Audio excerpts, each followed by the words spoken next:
Gracias, contador.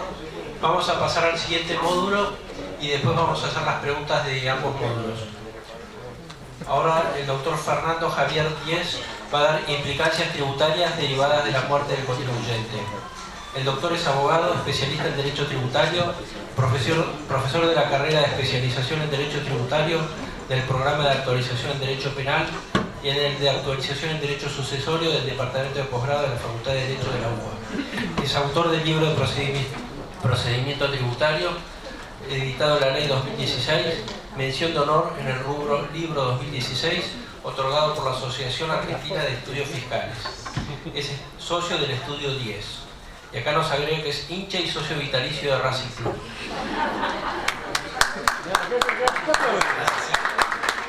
Muchas gracias por la presentación. Bueno, buenas tardes para todos. Perdón, si ya dijiste eso, ¿yo puedo decir lo mismo? Daniel Ubines, que no solo es socio, hincha, fanático de Racing, sino también es miembro de la comisión directiva. O sea que podemos decir que este panel es realmente presidido por dos académicos. No sé si estamos a la altura, pero bueno, no somos hinchas de Racing. No. Bueno, me toca hablar a mí de la muerte del contribuyente y sus implicancias tributarias. Antes de pasar al tema, como sé que esta reunión conjunta la organiza el Instituto de Derecho de Familia, el Instituto de Derecho Tributario, sé que hay muchas personas de Derecho de Familia que miran el Derecho Tributario como diciendo esto qué es, ¿no? Y realmente para poder analizar el tema del procedimiento tributario me gustaría hacer, de manera preliminar, comentaros un poquito cómo es el sistema tributario en Argentina, como 2 minutos, para poder explicarle mejor el tema del impacto de la muerte del contribuyente. Obviamente saben ustedes que en este mundo nada es seguro, salvo la muerte y el pago de los impuestos. O sea que son dos temas que tienen un neto contenido práctico y que vamos a tratar de analizar. Otro tema material. Yo me tomé el atrevimiento, quizás mis compañeros de panel me van a odiar, pero bueno, como es muy difícil a veces seguir las filminas, yo preparé una disertación a través de unas filminas. La idea es que ustedes tengan el material, que son 2 hojas, tienen todas las filminas, todos los temas ahí, así no tienen que estar copiando el número del fallo, ni sacándole fotos, después leerla. Y quedamos a pregunta abierta para una vez que termine mi exposición, tanto las preguntas para Daniel como para mí. Bienvenida sea, ¿está bien? Bueno, procedimiento tributario. Ustedes saben que el legislador tributario, si no saben se los cuento, establece una capacidad contributiva, el legislador tributario en sus leyes tributarias especiales, ya sea la ley de impuestos a las ganancias, en el IVA, establece cómo nace la obligación tributaria. Nace la obligación tributaria, nace la obligación de pagar el tributo a aquellos sujetos que perfeccionan el hecho imponible. ¿Está bien? Entonces uno, para poder saber qué sujetos perfeccionan el hecho imponible, tiene que pasar a leer la ley de impuestos a la ganancia, la ley de IVA, de bienes personales, ganancia mínima presunta, y así con todas las leyes de impuestos que tenemos en nuestro país. Pero bien, ¿qué pasa una vez que uno perfecciona el hecho imponible? ¿De qué manera pago un impuesto? Y hay un sistema, hay 3 sistemas muy conocidos, pero de los 3 rápidamente, cuando nace la obligación de pagar el tributo, nace una relación jurídica tributaria. Así como tenemos una relación jurídica en el matrimonio, tenemos una relación jurídica en un contrato de alquiler, tenemos una relación jurídica en un contrato de compra-venta. Cuando hablamos de una obligación tributaria, esta obligación tributaria nace en la ley y como consecuencia de ello nace una relación jurídica tributaria donde la principal obligación es la de pagar el tributo. Y vamos a tener 2 sujetos: sujeto activo, el Estado, en la administración tributaria, y el sujeto pasivo, que es aquella persona que perfeccionó el hecho imponible y que nace en su cabeza la obligación de pagar el tributo. Esta ley que regula la relación jurídica tributaria es la ley 11.683 a nivel nacional. ¿Está bien? Si uno habla de los estados provinciales, los códigos fiscales de cada provincia son las que regulan esta relación jurídica tributaria. Entonces nosotros cuando hablemos hoy vamos a hacer referencia a la ley nacional, que es la ley 11.683. Esta ley establece en su artículo 11 la forma de determinar y cuantificar la obligación tributaria en nuestro sistema tributario nacional. El sistema que adopta es el sistema de declaración jurada, es decir, sistema de autodeclaración. Pone en cabeza del sujeto pasivo de esta relación la obligación de liquidar y cuantificar la obligación tributaria. En caso de que el contribuyente, este sujeto pasivo, no presente la declaración jurada cuando debía hacerla, o la presente en forma incorrecta o inexacta, será la administración tributaria que adopta el segundo sistema. Primer sistema, autodeclaración; otro sistema es el sistema de determinación de oficio. Cuando el sujeto pasivo sale o no cumple con el deber de liquidar y cuantificar, es la administración tributaria quien tiene a su cargo la determinación y cuantificación de la obligación mediante un proceso de determinación de oficio. Teniendo claro estas pautas, podemos ahora sí entrar a desarrollar el tema de la muerte del contribuyente. Vamos a ver que a priori tenemos que hacer una distinción fundamental, que esto es lo que genera una confusión propiamente, hasta la propia FIP le aplica esta confusión cuando hace los reclamos. ¿Por qué? Porque como yo no estoy tan de acuerdo con vos, Daniel, en el sentido de que la legislación tributaria se aparte de la legislación de fondo y esto esté mal. ¿Está bien? Quizá sí lo hace en forma incoherente los temas que plantea él, porque bueno, hay cuestiones de carga de familia que no están muy vinculadas, pero no, para mí el apartamiento del Código Civil, no se olviden que la cuestión de fondo, la legislación de fondo está reservada al Congreso de la Nación. Quien dicta la 11.683 también es el Congreso de la Nación. Entonces acá lo que va a haber una prevalencia de la ley especial sobre ley general. Es el mismo Congreso quien dictó el Código de Fondo, el Código Civil y Comercial, y es el mismo Congreso que dicta la ley de procedimiento tributario y que se aparta de los principios básicos que nosotros conocemos. Entonces, una de las primeras reglas que vamos a tener para todos los que hacen derecho de familia, yo les aclaro, durante 14 años fui profesor de derecho de familia. Entonces eso también me hace ruido. Al principio, cuando empecé a estudiar derecho tributario, me generaba sobremanera el tema de que la sucesión indivisa sea sujeto tributario. Cuando todos los que estudiamos derecho de familia sabemos que la sucesión indivisa no tiene personalidad jurídica, no es un ente susceptible de adquirir derechos y contraer obligaciones. Entonces, por lo tanto, darle capacidad tributaria, esto rompe un paradigma, y así como tantos otros rompe la ley tributaria respecto a la responsabilidad de los directores, se lleva las patadas con la responsabilidad societaria, también rompe el paradigma cuando habla de los bienes gananciales en impuesto a las ganancias. O sea, hay un montón de conceptos civiles de derecho de fondo que el legislador tributario ha permitido apartarse. Entonces esto empieza a generar la complicación en el día a día. Cambiar el paradigma, la estructura. Todos sabemos que la sucesión no puede generar derechos y obligaciones, y de repente el legislador, en el artículo 5, como vamos a ver ahora, establece que es un ente jurídico desde el punto de vista tributario. Entonces acá empieza la confusión. Vamos a empezar un poquito con el análisis del tema a través de las figuras. A ver, yo he plantado, ¿ven? Acá tenemos, en primer lugar, la ley de procedimiento tributario para todos, la 11.683. Esta es la ley que regula esta relación jurídica y yo tengo que analizarla desde el punto de vista de esta ley. ¿Qué dice el artículo 5? Que es el artículo que establece quiénes son contribuyentes. La ley establece quiénes pueden ser contribuyentes, no dice quiénes son. Para saber quiénes son tenemos que ir a la ley de cada impuesto en particular. Es la ley de impuesto a la ganancia que dice, en este caso, el que perfecciona el hecho imponible va a ser contribuyente. Esta me da las pautas generales. El artículo 5 establece que están obligados a pagar el tributo al fisco en la forma y oportunidades debidas, personalmente o por medio de sus representantes, los que sean contribuyentes según las leyes respectivas, es decir, aquellos que perfeccionan el hecho imponible. Ahora bien, sus herederos y legatarios con arreglo a las disposiciones del Código Civil.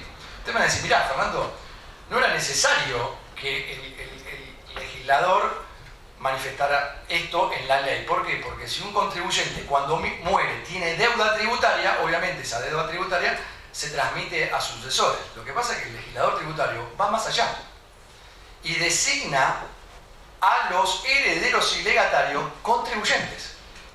¿Siguen? Esta es una pauta bastante particular porque rompe el esquema. Dicen, no solo son sucesores, pero sino que yo los nombro y los designo contribuyentes, y van a ser contribuyentes particulares. ¿Por qué? Porque en realidad el verdadero contribuyente es aquella persona que perfeccionó el hecho imponible, es el titular de la obligación tributaria desde el punto de vista pasivo. Pero la ley los designa también a los herederos y legatarios. Y cuando obviamente habla de herederos y legatarios, para saber quiénes son herederos y legatarios de una persona, tengo que ir al Código Civil. ¿Está bien? Pero va un poquito más allá. Ahora vamos a ver las consecuencias prácticas de esta definición. Miren, recordar que los nuevos códigos, yo como siempre fui profesor en la época del Código Viejo, ahora los artículos tengo que estar rastreando, entonces me los agendo. 2278 del Código Civil y Comercial establece quién es heredero de una persona, obviamente que esto no cambia, no se ha modificado, y quiénes son los legatarios. Lo que sí hay una modificación en cuanto a la temática de la posesión hereditaria. ¿Recuerdan? Nosotros veíamos siempre la posesión hereditaria, en el famoso 3410, que estábamos hablando de quién tenía la posesión hereditaria. Bueno, ahora mejora un poco el léxico y habla de investidura de calidad de heredero. ¿Por qué es importante para nosotros? No hace falta que la AFIP inicie un proceso sucesorio o se presente al sucesorio como acreedor, puede directamente demandar a aquellos herederos, herederos técnicamente, que revistan la investidura de heredero.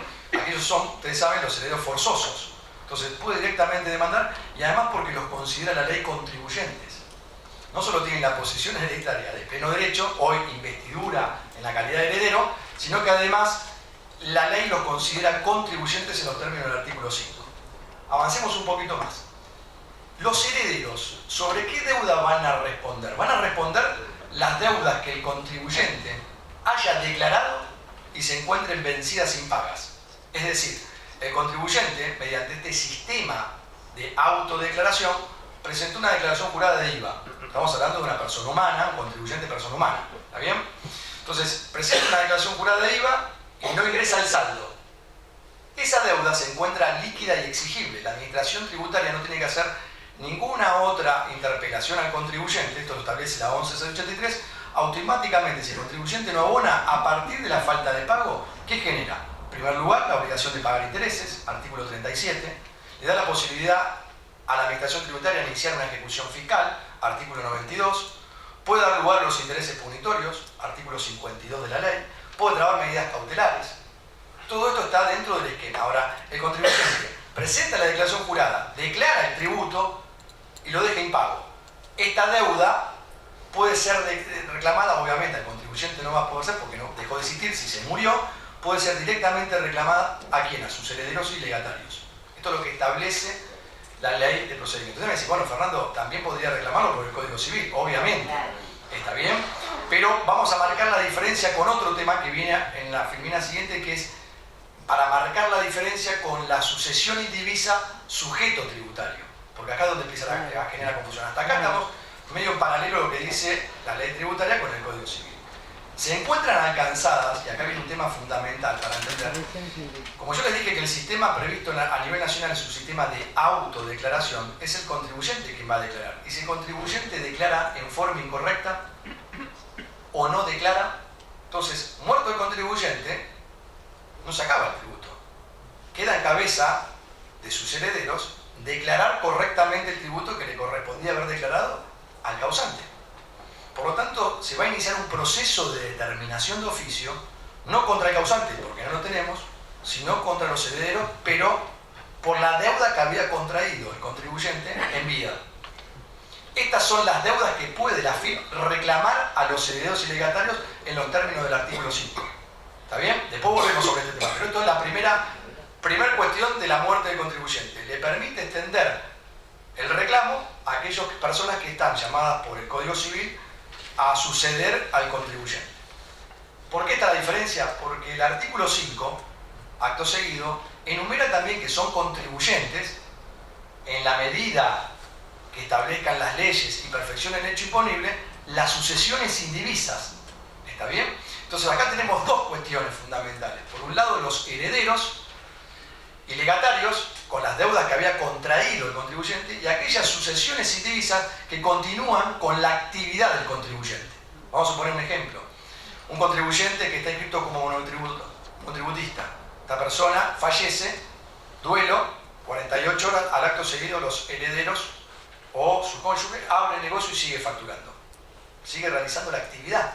Bueno, ¿cómo factura? ¿De qué manera factura? Esa parte lo vamos a ver en el tercer eje, que va a ser la forma en que yo tengo que inscribir a la sucesión indivisa en la AFIP, de qué manera obtengo la clave fiscal, cómo voy a declarar, ¿está bien? Pero esto lo que es fundamental es que ahí nace el contribuyente sucesión indivisa. Yo hago esta introducción para marcar la diferencia. Esto genera confusión hasta en la práctica. Muchas veces la AFIP, ¿qué hace? Reclama las deudas del contribuyente a la sucesión. Y vamos a ver cuál es el alcance con los fallos que les traje. ¿Está bien? Siguen el métier. No es sencillo, aunque le parezca mentira, no es sencillo. Todos están en tema, derecho de familia, sucesiones, pero en la práctica genera una confusión terrible. Vamos a ver con los casos prácticos. Obviamente, acá les puse, ¿ve? Las sucesiones indivisas, este es el primer paradigma que se rompe, pasan a ser, cuando las leyes tributarias lo consideren como sujetos para la atribución de derecho imponible, sujetos de tributarios, son contribuyentes. Y obviamente hay que estar atento, fíjense, las sucesiones indivisas como sujeto pasivo tributario, en primer lugar, queda claro que las sucesiones indivisas no constituyen una persona de existencia ideal, ni ficta, ni jurídica dentro del concepto del Código Civil y Comercial de la Nación, ni son una creación legal con personería jurídica. Pero sí hay una ficción tributaria que le reconoce virtualidad jurídica tributaria. ¿Está bien? Bueno, obviamente que esta ficción está dada porque como el legislador tributario, la administración tributaria no conoce quiénes son las personas que vienen a suceder, obviamente para continuar con la actividad nombra al sujeto sucesión indivisa. El artículo 6 de la 11.683 establece que están obligados a pagar el tributo al fisco con los recursos que administran, perciban o que disponen como responsables del cumplimiento de la deuda tributaria, c. los administradores legales o judiciales de las sucesiones. Es decir, que pone en cabeza de estos administradores la obligación de declarar y de pagar los tributos. A falta de esto, obviamente, cónyuge subpartita y los herederos. Fundamental porque está en otro articulado, no está en el artículo 6. En el artículo 55 se establece que el incumplimiento de las obligaciones y deberes a su cargo los hará personalmente responsables a los administradores de la sucesión del pago del tributo. Entonces, esto hay que tener cuidado porque muchas veces, obviamente, el administrador de la sucesión pasa a ser el cónyuge subpartite o algún heredero, no presenta la declaración jurada, no paga los tributos y pasa a ser responsable solidario del pago del tributo aquel que tiene la figura de administrador de la sucesión. ¿Está bien? Ese caso de los herederos continúa con la explotación del... Exacto, exacto. Ahora vamos a ver, esto lo voy a volver a repasar cuando veamos el impacto que tiene que la muerte del contribuyente en las infracciones tributarias. ¿Está bien? Ahí te voy a hacer otra, nuevamente voy a marcar la diferencia, porque la sucesión indivisa, como veremos en 2 minutos, no están sujetas a reproche.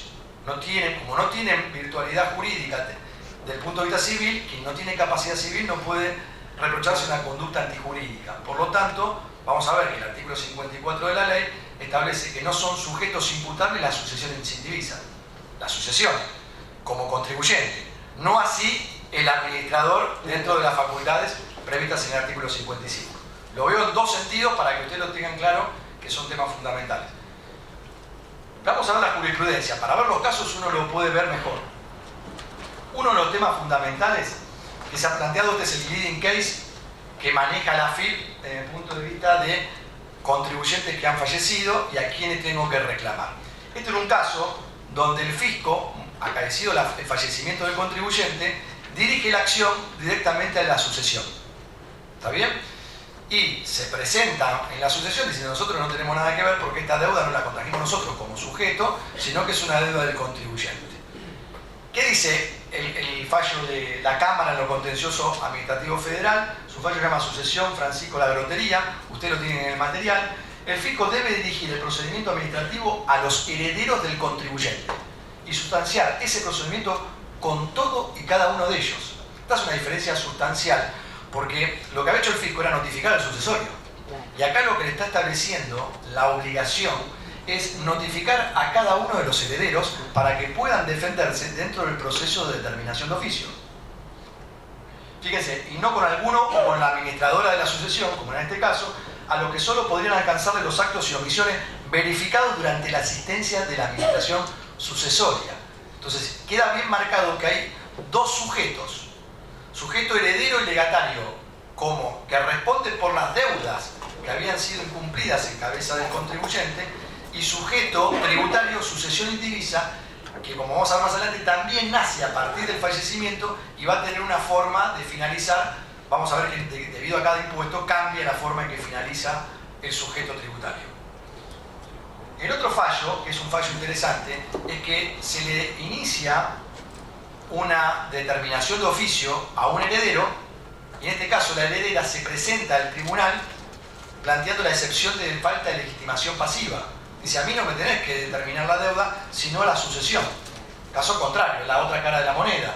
Y el tribunal fiscal rechaza porque le dice, si bien aquí se sostiene que el ajuste debió practicarse al administrador, la determinación se le practicó como responsable por deuda propia, por ser contribuyente. en los términos del artículo 5º de la ley 11.683. Entonces, acá aplica la figura de que yo le había comentado, no como sucesora, sino como contribuyente, en los términos de sucesión del artículo 5 de la ley 11.683. Fallo del año 2009 de la Sala C.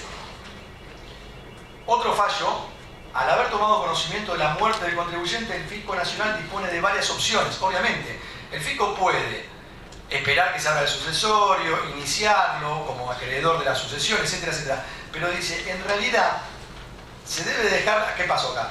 Se le había corrido vista de la determinación de oficio a un sujeto que había fallecido. O sea, el contribuyente fallece, previo a eso se le notifica un corrimiento de vista, entonces el proceso de determinación de oficio, que le comenté que viene a funcionar en la medida que el contribuyente no presente la declaración jurada o la que presentó ha sido de alguna manera inexacta, en consideración del fisco. Obviamente, esto en día, para que ustedes tengan una referencia, ¿cuándo se le puede iniciar un proceso de determinación a un contribuyente? Hoy en día, por ejemplo, tenemos facturas apócrifas, el contribuyente presenta una declaración jurada de ganancias y de IVA, viene el Fisco Nacional y le dice, no, mirá, en la utilización de la presentación de tu declaración jurada, vos tenés supuestos proveedores apócrifos. Por lo tanto, que le reclama ganancias, IVA y salida no documentada. Si el contribuyente, cuando está defendiendo esa postura, fallece, tiene que, lamentablemente, el fisco, porque no le queda otra alternativa, que iniciar el proceso contra los herederos. Y acá, nuevamente, es un fallo de la Sala B que establece la obligación de la AFIP. Entonces, declaró la nulidad de las actuaciones porque la AFIP no hizo este procedimiento, sino que siguió y determinó de oficio contra un contribuyente que ya había fallecido. No le dio la posibilidad a sus herederos de poder defender ese reclamo como contribuyentes. ¿Está bien? Estos son temas interesantes, porque acá entramos en un tema bien de derecho sucesorio, que es el tema de la aceptación de renuncia. ¿Bien? Uno de los temas de que se había planteado es cómo se hace la formalidad de la renuncia, si bien sabemos que la renuncia se puede hacer por escritura pública ante un escribano. Estos son dos casos bastante bien argentinos. ¿Qué había pasado? Un contribuyente se presenta y claro, le llega la determinación de oficio y presenta una nota en AFIP y dice, yo no quiero ser heredero. ¿Está bien? Renuncio a la herencia. Obviamente, ¿qué hizo el fisco? El fisco siguió avanzando contra él porque no consideró válida esa renuncia, porque no era formal ni expresa en los términos del Código Civil. Por lo tanto, acá tienen el fallo Arriola José Alberto. El fisco puede válidamente requerir el pago de la deuda impositiva a los sucesores del fallecido si estos no realizaron la renuncia o repudio de la herencia en forma expresa y formal. El repudio de la herencia mediante escrito presentado ante la FIP no fue considerado válido ni eficaz por la administración tributaria. El caso siguiente es similar, pero un poco más interesante. ¿Por qué? Porque hay un heredero que va e inicia el sucesorio.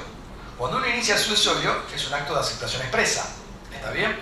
Obtiene la declaratoria de herederos a su favor. ¿Cómo no? Está bien, pero cuando... ¿Vos me decís que no? ¿Vos me decís que cuando una persona inicia la sucesión, no está aceptando en forma expresa la sucesión? Bueno, a ver, capaz que el doctor Vilela me ayuda con esto. ¿Usted qué opina, doctor? No, es así. ¿Así como es? Inicia el sucesorio, acepta la herencia. Antes no era así. Por eso, para mí, sigue ahora... Con 2341, con reserva de inventario. No, pero eso es otra cosa, No, pero por eso, el beneficio de aceptación con sí o no, eso cambió. Pero la aceptación, estamos hablando de... Vos cuando una persona muere, transmite el derecho a optar. ¿A repudiar o a aceptar la herencia? Ahí lo conozco como heredero, pero hago la reserva del... Sí, pero es otra cosa. Acá lo que pasa es que él había iniciado la sucesión. Y mirá, vamos a avanzar un poquito. Inició la sucesión. Obtuvo la declaratoria de heredero a su favor. Nunca dijo nada. Todo bien. Cuando vino el fisco a reclamarle con el proceso de determinación de oficio, fue un escribano y renunció a la herencia. Entonces, ¿qué hizo? Renunció a la herencia y presentó la renuncia a la FIP. Como la FIP había detectado en la base que se había iniciado la sucesión y que estaba avanzada, que él había actuado como un heredero, dijo, mirá, además esa renuncia no la presentó en el sucesorio. Dice, fue una renuncia un poco medio como acotada, hecha a medida para la FIP. Dijo, mira, yo no soy heredero para vos, pero la FIP, ¿qué hizo?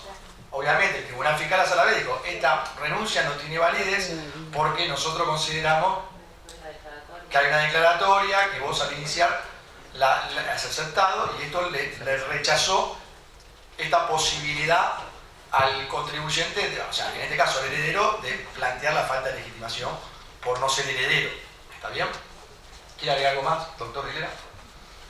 Si vale la pena, antes era como nos decía el colega, usted podía aceptar la herencia, como se presubía el beneficio de inventario, podía iniciar, seguir adelante y renunciar cuando le diera la gana. Exacto. De hecho, yo obtuve una renuncia validada por la Sala B después de haber litigado contra mí.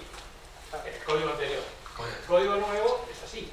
Si usted inicia la sucesión, aceptó automáticamente y no tiene posibilidad de renunciar nunca más. Bueno, esto es lo que pasó. Este es un fallo, si bien es anterior a la reforma, porque es un fallo del 2013, acá se notaba una maniobra de alguna manera poco clara por parte del heredero, que había iniciado la sucesión, había obtenido el declaratorio heredero, y cuando le llegó el reclamo, obviamente, es que estos son los temas para tener en cuenta. Porque, ¿qué pasa? Los años de prescripción, y en materia impositiva son 5, en materia previsional son 10. Por lo tanto, uno no sabe lo que puede venir a reclamarle el fisco luego al sucesor, su tema para tener en cuenta, los deberes de papá. Si no hizo bien los deberes, después el fisco va a poder venir a reclamar mediante un proceso de determinación de oficio. Todos estos supuestos que hemos visto es cuando el contribuyente le corresponde tributar en su cabeza porque ha perfeccionado el hecho imponible. Yo quería, ya que estamos en un nivel ya más elevado, quería hablar con ustedes un tema que se ha planteado y que es un tema de cuando el contribuyente es responsable solidario. Ustedes saben que en materia tributaria, si no saben, también se los vuelvo a comentar porque es un tema interesante que es que los administradores de los contribuyentes pueden ser responsables solidarios. Es decir, aquellos que administran una sociedad, una CRL, tienen responsabilidad solidaria en la medida que no cumplan con los deberes a su cargo, que es pagar el tributo. Artículo 8 de la ley 11.183. ¿Qué pasa? La FIP le puede extender la responsabilidad a estos administradores. Una vez extendida la responsabilidad de estos administradores, fallece este contribuyente. ¿Puede la FIP iniciar un reclamo contra los herederos? Entonces, la FIP tiene un dictamen no publicado, yo lo he visto porque me lo han pasado, no publicado, en el cual sostiene que sí, que pueden extender la responsabilidad porque son sujetos en virtud del artículo, y yo, en mi opinión, sostengo que no. ¿Por qué? Porque acá la extensión de responsabilidad al administrador tiene naturaleza subjetiva y sancionatoria en los términos de la Corte en los fallos Monasterio da Silva, año 1970. Entonces es un tema que, como es una sanción, al extender la responsabilidad no podría, a priori, es una cuestión discutida, pero sería la forma de defender, si me extiende la responsabilidad, a los herederos me están extendiendo una responsabilidad y la responsabilidad es complejo. Yo creo que para mí la responsabilidad acá corta no se transmite a los herederos. Pero es un tema que también es interesante porque lo está haciendo mucho ARBA, no lo hace en caso de que fallezca el contribuyente, pero sí lo está haciendo con los agentes de retención. Aquellos agentes de retención que han omitido actuar como tal, ¿está bien? Aquella persona que no actuó como agente de retención, viene ARBA y le reclama el impuesto no retenido como responsable solidario. Entonces, ¿qué pasa? También le tiene la responsabilidad a los administradores de aquel agente de recaudación que no actuó como tal. Y ahí otra vez falla lo que yo le estoy comentando. No hay responsabilidad de la responsabilidad. La responsabilidad surge de la ley y solamente puede ir al primer grado. Yo no puedo extender la responsabilidad. ¿Me siguen este razonamiento? Esto es un fallo. Yo lo puse en el material que a ustedes les mandé, fallo DADER, del Tribunal Fiscal de Apelaciones de la Provincia de Buenos Aires, que es un tema interesante porque lo pueden tener en cuenta para cuando tengan que defender este tema, si pretende la FIP extenderme la responsabilidad de los herederos, cuando viene a reclamar la deuda tributaria en concepto de responsable solidario, o bien cuando viene ARBA a reclamarme la responsabilidad, que eso lo está haciendo mucho ARBA, y ahora lo empezó a hacer AGIP. Entonces, un dato para tener en cuenta. Fallo de ADER. Yo les mandé, hice llegar, no sé si les llegó, pero les va a llegar seguramente, un material, paso un chivo, que es interesante. En la Universidad de Buenos Aires hace programas de actualización o tiene una carrera de especialización. Hay un programa de actualización en Derecho Sucesorio, la directora es la doctora Graciela Medina, que dura un año, y uno de los temas es Derecho Sucesorio y los tributos, donde vemos 6 horas, que los tributos en particular, el impuesto a la transmisión gratuita de bienes, que hoy lo va a disertar el doctor Germán Diego Capich de manera brillante, con lo cual no me voy a... ¿No? Me mirás y me decís, vas a hablar sobre ese tema, ¿no? Hoy dijiste que sos hincha de Racing, hace 25 años que te conozco y no sabía que eras hincha de Racing. Bueno, y me pidió la otra vez así, nos pidió a todos los profesores que escribíamos un artículo, justamente tengo que escribir sobre la muerte del contribuyente. Está por publicarse ahora, se los pasé a ustedes para que lo tengan. Y ahí hay muchos temas tratados, que obviamente no lo puedo volcar todo en la disertación, pero que tienen ahí todos los fallos. Ese fallo de ADER está citado, y hay otros 2 fallos más que son interesantes y son muy recientes. Sucesión indivisa como sujeto tributario. Acá un poco lo que le explicaba, la sucesión indivisa será sujeto de derecho tributario a partir de la muerte del contribuyente y hasta cuándo. Obviamente que hasta cuándo va a estar dado, ahí lo ven, va a estar dado de acuerdo a cada impuesto en particular. Por ejemplo, el impuesto a las ganancias va a ser sujeto del impuesto tributario desde el día siguiente al fallecimiento del contribuyente y hasta tanto se dicte la declaratoria de herederos o se apruebe el testamento. A partir de ahí, como ya se asignan, cada heredero va a tener que tributar en su cabeza. Entonces vamos a tener contribuyente, fallecido, después tiene la sucesión indivisa, y una vez que se da en ganancias tanto el dictado de la declaratoria de herederos o declarado válido el testamento de la persona fallecida, a partir del día siguiente empieza a tributar cada heredero en su cabeza. Obviamente que esto es un tema más contable porque van a tener que presentar, si todo esto se da en un solo ejercicio, van a tener que presentar 3 declaraciones juradas. Si se da, van a tener que presentar 2 declaraciones juradas, y esto es un tema ya más contable que, bueno, me pareció interesante por lo menos mencionar. En el IVA, lo que se tiene en cuenta es la partición, el estado de indivisión hereditaria cuando se finaliza el estado de indivisión con la partición. ¿Está bien? En monotributo, ¿puede una sucesión indivisa ser sujeto del tributario en el régimen simplificado? Sí. La última reforma de la 27430, que fue publicada en el Boletín Oficial el 29 de diciembre del año 2017, establece que puede continuarse la sucesión indivisa hasta que se dicte la declaratoria de herederos o hasta que pase un año del fallecimiento del contribuyente. Lo que se dé primero. Es decir, si yo tengo la declaratoria de herederos de ese contribuyente antes de un año, a partir del día siguiente de que se dicta la declaratoria, tengo que inscribir a la sucesión, se finaliza la sucesión, tengo que salir del monotributo.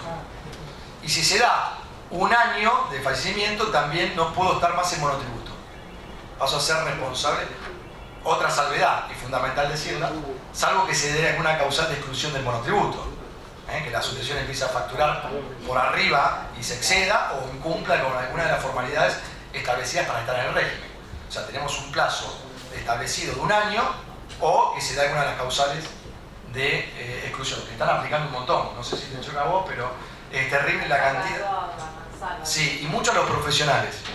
Me da mucha tristeza porque cuando vienen los contadores y abogados y me dicen, porque el problema del monotributista que lo excluyen es monotributista o dunga-dunga. Porque la exclusión del monotributo, como lo pretende la FIP, que lo hace en forma retroactiva, genera un dolor de cabeza tremendo. Pues si a vos te excluyen de acá para adelante, tenés un problema operativo. Ahora, si te excluyen 3 años para atrás, tenés que salir a afrontar el impuesto a la ganancia, IVA y autónomo de los últimos 3 años, lo que implica un fuerte dolor de cabeza y patrimonio, ¿no? Sí, además, hace algunos años atrás no existía la facturación electrónica con la difusión que existe hoy, con lo cual, con los mecanismos de facturación electrónica, el fisco está online. Están midiéndonos todo el tiempo, o sea que... Es ridículo que venga y diga, hace 3 años te pasaste, si vos también lo sabías, ¿no?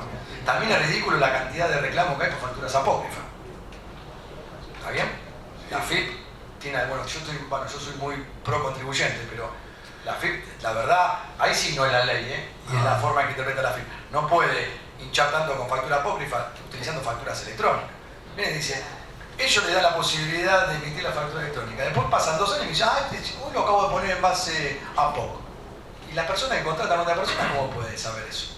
Yo hago por más que cumpla con todas las formalidades, es insostenible los reclamos que está haciendo la FIP. No quiero meterme más porque si no nos vamos... No, pero ese es un tema, pero incluso yo tuve casos donde el contribuyente le depositaba al fisco el 80% del IVA en cumplimiento del régimen de retención, era el fisco el que le pagaba al contribuyente apócrifo, le devolvía el IVA y después la acción la hizo contra el contribuyente que nosotros defendíamos porque desconoció la factura y ni siquiera reconoció el ingreso del 80% con denuncia penal incluida. Era una cosa, porque la verdad, el reclamo la retención era el perfeccionamiento del delito. Se está tornando imposible. Pero bueno, avancemos con esto que me dicen 10 minutos. Ya me están mirando todos con ganas de ir al café. Prometo que son 10 minutos, 8 me quedan, ya termino. Responsabilidad por las infracciones tributarias. Esto es un tema, si bien parece sencillo, vamos a ver que no es tan así, pero por lo menos le doy las pautas y las normas para tener referencia. En primer lugar, como les había comentado, las sucesiones indivisas, como no son personas de derecho civil, no le pueden aplicar infracciones. Entonces la propia ley establece, por el artículo 54 de la ley, que las sucesiones indivisas no están sujetas a las sanciones previstas en la ley de procedimiento tributario. Obviamente ustedes saben que nosotros legislamos, en materia tributaria se legisla muy mal. Porque tenemos una reforma, modificaron 280 artículos, de la ley de procedimiento tributario modificaron 73 artículos. Y este artículo lo pasaron por alto porque dice en sus artículos 39, 40, 45, 46. Y la ley ha sufrido un montón de modificaciones que ha incorporado otras sanciones. O sea, no están solamente las previstas en el 39, en el 40, en el 45, 46. Hoy tenemos 46.1, 46.2, 39.1, 39.2. Obviamente que si uno analiza la normativa, que también estarían alcanzadas en la prohibición todas las sanciones incorporadas a posteriori. Hubiese sido genial que en la última reforma hubiesen modificado este artículo y puesto 39, 39.1, 39.2 para darle mayor certeza. Porque esto lo estoy diciendo yo por una cuestión de opinión, pero no queda del todo claro. ¿Me siguen el razonamiento? O sea, se han incorporado otras sanciones que no estaban previstos al momento de la redacción del artículo 54 y que no han sido amoldados, o sea, en una razonable interpretación tenía que haber sido incorporadas a este artículo. Pero ojo, acá le vuelvo a repetir, no es extensible esta falta de imputabilidad a la sucesión a los administradores. Hay que tener mucho cuidado porque los administradores, cuando incumplan con los deberes a su cargo, ya sean formales o materiales, pueden ser sancionados con la aplicación de todas las infracciones contempladas en la 11.083. Ojo con esto. Se declara acá un caso sencillo, pero ¿qué pasa? Si a mí viene la FIP, ¿aplica la FIP aún teniendo esta normativa tan fuerte? Sí, he visto un montón de casos, le traje uno solo como ejemplo, donde se declara la nulidad del acto que aplicó una multa a una sucesión por una presunta infracción al artículo 45. O sea, de esto hay un montón de casos. Aún así, por eso hay que estar atento y cuando hay una sucesión, le reclama la sucesión, uno tiene que plantear la nulidad porque está en clara violación de lo previsto en el artículo 54. Fallo sucesión de Alcalá, Francisco Carlos. Extinción por muerte del contribuyente. Una cosa es sujeto no imputable, que no le puedo instruir un sumario, y otra cosa es cuando yo le instruyo un sumario a un contribuyente y este fallece. Entonces, cuando fallece el contribuyente, se extinguen las infracciones. Ya sea que las mismas estén firmes y que hayan pasado a la autoridad de cosa juzgada, aun cuando me la estén ejecutando. Esto es interesante, ¿por qué? Porque si a mí me aplican una multa, obviamente me aplican una multa, para aplicarme una multa tiene que haber un sumario previo, ¿está bien? Entonces, cuando acaece el fallecimiento yo tengo que comunicar el fallecimiento a la administración. Acompaño partida de función y pido la extinción de la acción y ya se extingue ese proceso. Ahora, ¿qué pasa si el contribuyente apeló, discutió, queda firme, no la paga? La FIP inicia la ejecución fiscal contra el contribuyente. Él muere, si los herederos se presentan en el vía de apremio, ejecución fiscal, con una partida de función, informan automáticamente la FIP, el juez tiene que extinguir el proceso por extinción. O sea, esto es muy fuerte porque es interesante porque aún haya pasado una autoridad de cosa juzgada. O sea, no se incorpora en el patrimonio del contribuyente. Obviamente por la cuestión de la personalidad de la pena, los principios de derecho penal. En los delitos tributarios esto es mucho más claro, esto está previsto en el artículo 59 del Código Penal. En cuanto consagra una de las causales de extinción de la acción penal, se produce por la muerte del imputado. Esto obviamente, siempre cuando dábamos los ejemplos en la facultad, quedaba claro que si una persona está presa, nos van a llamar al heredero y ponerlo preso. ¿Está bien? Pero bueno, ¿dónde está previsto el artículo 59 del Código Penal? Sí se presenta el inconveniente en las infracciones, en las multas. Ahí es donde está la cuestión. Y es tan así que esta cuestión, hay un caso especial. Bueno, acá les cité la normativa para que la tengan, que esto replica también tanto en ARBA como en AGIP, que son los dos códigos fiscales que más o menos utilizamos, estando tanto en Ciudad de Buenos Aires como en la provincia de Buenos Aires, las dos normas que contemplan la extinción de las infracciones provisionales, de las infracciones tributarias por muerte del infractor. Hay un caso especial. Ustedes saben que la AFIP, a partir del año 93, tiene a su cargo la recaudación, verificación y fiscalización y ejecución de los recursos nacionales de la Seguridad Social, lo que se llama imposición sobre la nómina salarial, o si le quieren llamar previsional. Es decir, aquellas personas que tienen empleados bajo relación de dependencia y no los declaran. O los tienen en negro, o los tienen en gris, o tienen fraude laboral, monotributista que me factura, y así podemos enumerar un montón de situaciones que generan tanto ajustes en materia previsional como infracciones. Pregunta, las infracciones previsionales, que no se aplica la 11.083, ¿está bien? No es la normativa aplicable, ¿se extinguen con la muerte del infractor? Y acá todo un tema de debate. En mi opinión sí, porque no tiene ninguna diferencia ontológica ni dogmática la aplicación de la infracción previsional con una tributaria. Exactamente igual. Pero la Cámara Federal de la Seguridad Social, que es el tribunal que entiende en alzada de la AFIP en materia previsional, tiene dicho las tres salas que integran que las infracciones previsionales son objetivas. A raíz de esta situación se presentó un caso en la ciudad de La Plata donde una heredera se presenta e impugna un acto administrativo porque el padre, cuando falleció, tenía una sanción en materia previsional. Es decir, había declarado menos empleado de lo que tenía. Le habían aplicado una multa. Miren que las multas en materia previsional son muy jugosas. Entonces, además son multas que vienen atadas a lo que es el aporte y la contribución. El 200% o hasta el 400% del capital omitido. Por lo tanto, son sanciones muy fuertes. Se presenta, inicia una impugnación de acto administrativo manifestando que se había extinguido la multa porque el padre había fallecido. El juez de primera instancia le da lugar y la Cámara Federal de La Plata revoca el pronunciamiento y sostiene que, en atención a que la Cámara Federal de la Seguridad Social entiende que las sanciones son objetivas, si son objetivas no se extinguen con la muerte. Entonces es un caso para tener en cuenta, porque es un caso. Y les digo que la Cámara Federal sigue manteniendo el día de hoy, pese a mí, que yo opino lo contrario, la Cámara lo que vale, por ahora, no se ha pronunciado nunca la Corte al respecto, y espero que pronto lo haga, pero no creo, porque está paralizada la Corte con los temas previsionales. Por lo tanto, sería un tema interesante para ver cuál es la naturaleza jurídica de las obligaciones previsionales, las infracciones. Consecuencias prácticas. Rápido, 4 filminas más, cortitas. ¿Qué pasa cuando un contribuyente fallece? Bueno, el cónyuge o los presuntos herederos legítimos, siguen manteniendo la frase legítimos, la normativa, dentro de los 60 días corridos del fallecimiento deben dirigirse a la dependencia de AFIP que le corresponde al contribuyente y presentar el formulario 981 junto a una fotocopia de la partida de función. Eso para comunicar el fallecimiento. Obviamente también sería conveniente, si hay sumarios o procesos de determinación de oficio en curso, presentar esta comunicación en cada uno de los expedientes. ¿Cómo tiene que declarar la sucesión indivisa? La sucesión indivisa va a declarar con la misma clave única tributaria del contribuyente. Lo único que cambia es que va a ser la quit y va a decir Juan Pérez su sucesión. Y va a tener que declarar. El problema es que hoy, para poder acceder a esos datos, tiene que sacar la clave fiscal, porque si no, no puede declarar. Entonces, el otro punto que yo les manejé ahí es qué documentación debe presentar el administrador judicial de la sucesión indivisa para solicitar la clave fiscal. Bueno, deberá presentarse personalmente ante la agencia del contribuyente, acompañar documento de identidad de la persona física que invoque y la sentencia judicial de designación o administrador judicial.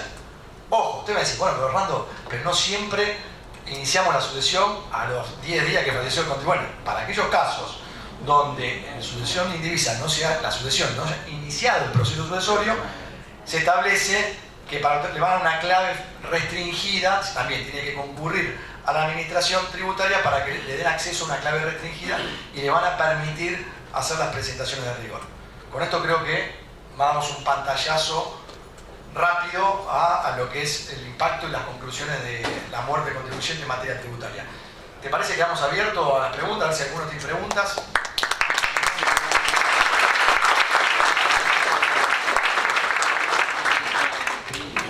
Muchas gracias, doctor. Le vamos a hacer preguntas a ambos panelistas, por favor, y después vamos a un break. ¿Quién tiene preguntas? Desde la ignorancia del derecho tributario, Dijiste que en el caso de ganancias paga la sucesión indivisa. Y en el caso de IVA paga también la sucesión indivisa, pero hasta la partición es que es la materia de ley. En el caso de bienes personales, ¿se rige por ganancias? No, no. Bienes personales tienen otro sistema que es, hay que ver, va a pagar bienes personales, hay que ver... Pagaba bienes personales. Está bien, pero el tema es así. Si el contribuyente fallece en marzo del año 2019, por 2018 va a pagar bienes personales, va a tener que presentar, los herederos van a tener que presentar la declaración jurada por el contribuyente, declarando los bienes que tiene el contribuyente. Si fallece en diciembre del 2018, ya tenemos el sujeto, es que sacar una foto del momento del 31 de diciembre. ¿Quién era el sujeto del 31 de diciembre? Si nosotros tenemos a la sucesión indivisa que ya, porque falleció el 28 de septiembre y todavía no está dictada la declaratoria de herederos, a ese momento va a tener que presentar la declaración jurada a la sucesión indivisa. ¿Querés comentar algo? No, el plazo que va entre la declaratoria de herederos y la cuenta particionaria. En ese lapso, en la declaratoria de herederos, el juez va a resolver qué porcentaje del patrimonio y del haber hereditario le corresponde a cada sucesor que reconoce en la declaratoria de herederos. Con algunas variantes en el medio, con algunas complejidades, pero cada heredero, a partir de la declaratoria de herederos y hasta la cuenta particionaria, va a declarar el porcentaje de participación que tiene en la declaratoria de herederos sobre el total del patrimonio o sobre la renta que tuvieran los bienes que están en la sucesión, que pertenecieran originalmente al causante. Después de la cuenta particionaria, cuando cada heredero se queda con su bien, a partir de ahí ingresa en el régimen normal de ganancias y de bienes personales. ¿Para qué? Sí, sí. No, pero así vamos llevando. Bien, una consulta de los dos. En el caso de los cónyuges, cuando deducen a los hijos y eligen uno de los cónyuges del 100%, ¿en los años subsiguientes tiene que seguir el mismo cónyuge con el 100% o pueden cambiar a 50 y 50 o pasar? No existe una limitación temporal. Es una distribución abierta, de alguna manera. Que tiene que ver, el colega Tomás va a hablar de planificación fiscal, quizás tendrá que ver, habrá que ver cómo juegan las deducciones personales con relación a la progresividad del impuesto, teniendo en cuenta la aplicación de alícuotas progresivas. Sí, perdón. Escribano. Una pregunta, creo que lo aclaraste en la última feminidad, pero ya no presta atención. Vamos a suponer que muere causante en noviembre, diciembre del 2018. No se inicia la sucesión. Hay una obligación dentro de los 60 días del cónyuge, su parte o los herederos forzosos de declarar la muerte. Sí, de comunicar el fallecimiento a la FIP. Entonces ahí, ¿qué pasa con la obligación tributaria? Se encabeza de... Pero vamos a iniciar la sucesión. Pero el tema es ver si continuó la actividad o no continuó. Vamos a suponer, porque a veces esto también hay que analizarlo bien en la parte práctica. Un abogado, fallece un abogado, él falleció, ahí no tenemos ese inconveniente, no hay sucesión indivisa. El problema son aquellas actividades que siguen continuando, o sea, se siguen prestando servicios, se sigue un comercio. Por eso. Un escribano también, ¿qué pasa con esa actividad remanente que queda? Me muero, pero por ahí factura... No, está bien, pero esa factura y todo la va a tener que declarar los herederos, pero no como sucesión, porque ahí el contribuyente no lo declara como sucesión, lo declara como contribuyente heredero. Entonces se va al heredero y dice, mira, yo presento la declaración jurada de fulano de tal. ¿Está bien? Eso técnicamente es complicado de resolver porque la FIP empieza a confundirse con la... Si vos lo confundís con figura de sucesión indivisa como sujeto, ¿por qué no es sucesión indivisa sujeto? Ahí está como... Porque lo mismo pasaría con una relación de... Vas a cobrar un alquiler. O sea, es un contrato que sigue generando, pero bueno, existe un nuevo contrato como heredero. Esto está pagando impuestos, obviamente. Si él presenta una declaración jurada, lo mismo que la declaración jurada, una persona se muere, no sabe cuándo se muere. Porque capaz que tiene que presentar la declaración jurada dentro de 5 días. Se murió. obviamente que la gente va a estar pensando en otra cosa. Cuando renace dice, echemos los papeles. Bueno, debo prender la declaración jurada de papá, va al contador con la clave fiscal, viste, generalmente esto lo resuelve el contador, que son los que tienen la clave fiscal, pero tiene que informar el fallecimiento. Porque si vos no informás el fallecimiento, estás presentando una declaración jurada por alguien que no está. Esa quit que es provisoria. Es una quit provisoria. Entonces vos regularizás toda la situación de esta persona fallecida a esa fecha. No puedes declarar en cabeza de los herederos. Pero es muy complicado porque... iniciar la sucesión. Y no, porque no tenés forma de declarar. Se vincula. 2 años después. Sí, te vincula a una quit como sucesión, pero en realidad estás declarando la obligación tributaria como figura, como sucesión indivisa, no sujeto tributario, vamos a llamarlo así. Porque una cosa es sucesión indivisa, sujeto tributario, y otra cosa es sucesión indivisa que actúa como herederos. Viste, como el administrador de la herencia. El administrador de la herencia administra a los herederos. Porque si yo estoy diciendo que la sucesión no es un ente, desde el punto de vista del derecho civil, hay toda una parva de artículos y doctrina que dice que el administrador representa a los herederos, no la sucesión. Lo que pasa es que cuando vos inicias un proceso, la sucesión inicia, no dice heredero de, dice su sucesión contra, pero técnicamente esa palabra su sucesión no es un ente jurídico. ¿Entendés? Se le dice su sucesión, pero en realidad actúan como herederos. Avanza esta quit provisoria hasta que hay sucesión, administrador o heredero declarado. Claro, y declararán y terminarán y le pondrán fin, pero a ese contribuyente no hay, en ese caso, como planteas, Federico, no existe la figura de sucesión indivisa como sujeto tributario. La que continúa la actividad sí, porque ella perfecciona hechos imponibles. ¿Me seguís? Ahora vos acá no estás perfeccionando un hecho imponible, estás cumpliendo con una obligación, pagando lo que tu papá o el contribuyente o el causante debía. O sea que el sistema de liquidación es lo que genera la confusión. Porque si vos tuviese que el tributo fuese liquidado de forma administrativa, por ejemplo el impuesto inmobiliario, o el automotor, la patente. Cuando viene la patente, llega el auto de papá, uno va y paga. ¿Quién paga? No importa. ¿Me entendés? Ese es el razonamiento. El problema es que acá vos tenés la obligación de liquidar y cuantificar. Entonces acá se genera una incompatibilidad, como no está la persona, tenés que venir y declarar a otra persona. Y ahí necesitas esa clave. ¿Me entendés? El IVA no, porque el IVA también es como una constante. Está bien, pero el IVA depende que si ellos continúan con la actividad, ahí declara sujeto tributario. Por eso el sujeto tributario, su sucesión, en los términos del inciso D del artículo 5, es cuando él continúa perfeccionando hechos imponibles. Los herederos, a través de la sucesión, continúan con la actividad. Esto, entendamos, esto es bien de derecho civil. No todos si bien se transmite el patrimonio, no todos los bienes, la calidad del sujeto tributario no se transmite. Porque es inherente a la persona. Quien perfecciona el hecho imponible, lo que hay es una subrogación de los sucesores en cabeza de contribuyente que tienen que presentar la cuestión formal. ¿Está bien? Y la ley los designa también contribuyente. ¿Me siguen? Es un tema, lo que se transmite es la obligación de pagar, pero no la calidad del sujeto. Porque es inherente a la persona que perfecciona el hecho imponible. Perdón, dijimos que no es nuevo hecho imponible la percepción de alquileres, por ejemplo. Se trataría de... Sí, porque si vos estás cobrando alquileres, sí, ahí la sucesión va a tener que declararla, obvio, sí. Ah, entendí que... No, yo le di un ejemplo a él desde el punto de vista civil, que él puede hacer los actos conservatorios, vamos a llamarlo actos conservatorios, vos te podés seguir pagando. O sea, eso no implica de que vos estés haciendo, el cobro de alquiler, desde el punto de vista tributario, implica que estás cobrando y estás obteniendo una renta, entonces a partir de ahí sos sujeto tributario también. ¿Está bien? Van a tener la sucesión indivisa, si el ejemplo quizás, para responderla, es poco feliz. Si las personas continúan percibiendo, van a tener que pagar y declarar lo que percibieron y declararlo ellos. Porque no lo percibió. Ahora, si vos estás percibiendo bienes, o sea, que era en cabeza del viene y te paga una deuda, vas a pagar en cabeza del contribuyente. ¿Está bien? Porque no seguís siendo sujeto tributario en la medida que sea ese pago, nada más.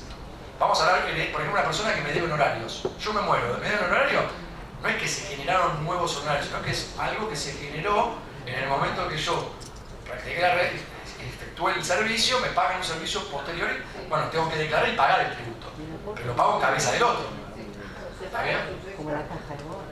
Sí, lo paga la sucesión, pero no como sujeto tributario. Es complejo, porque vos decís, ¿lo paga la sucesión? Sí, bueno, pero no como sujeto tributario que tiene una obligación, sino como sujeto heredero. ¿Está bien? En cabeza del contribuyente. En cabeza del contribuyente y vos como heredero. ¿Alguien quiere hacer una pregunta ya en el... Germán? No, yo puedo decir algo. Estoy dolido. Por la crítica cuando empezaste. Ah, no, eso para pelear. Estoy muy dolido. Para generar... Voy a aclarar algo porque... Cuando se pelean, viste que está bueno. Con Germán hacíamos siempre un show de stand-up, pero como uno vino hoy acá en el medio no está. Yo digo, aclarar algo que por ahí no quedó claro y que Fernando lo manifestó bien.